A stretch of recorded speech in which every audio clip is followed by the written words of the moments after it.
Jean-François Piège fut un pionnier de Top Chef.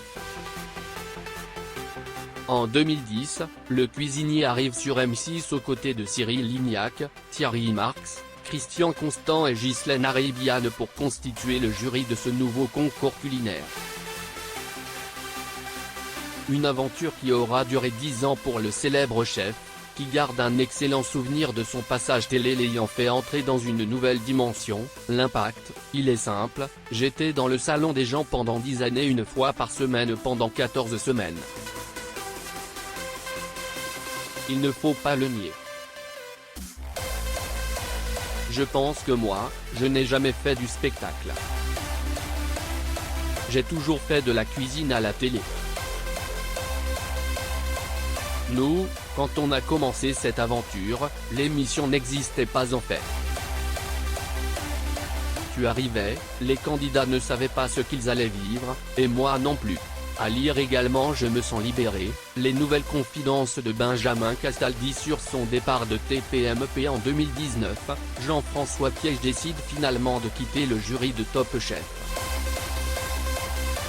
Le cuisinier originaire de Valence ne cache pas éprouver une certaine nostalgie des débuts de l'émission, qui a beaucoup évolué depuis selon lui. On a vécu des saisons, sur les 10 premières, qui ont évolué avec le temps parce que l'habitude, la connaissance. Moi, je préférais ces débuts, parce qu'il y avait un peu plus de candeur. Peut-être qu'aujourd'hui ça devient plus un endroit où on vient se montrer. C'est l'évolution naturelle. Il n'y a pas d'opposition à avoir. J'ai une préférence au début où il y avait cette candeur, où on faisait de la cuisine, et cette cuisine était filmée. À lire également Le but avec elle, c'était de foutre le bordel. Ségolène Royal se fait tacler avant sa première dans TPMP, ce n'est pas surjoué, mais on sait que c'est un endroit où on vient se montrer, poursuit Jean-François Piège dans son analyse. Moi, j'aime bien l'idée que quand on va au restaurant, on vient manger, que quand on regarde une émission de cuisine on regarde de la cuisine et on ne regarde pas du spectacle. Donc c'est différent.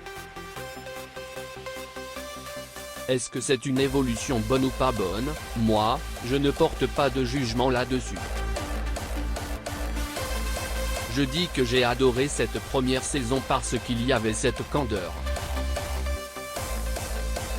Je trouve que la candeur c'est quelque chose de vraiment beau.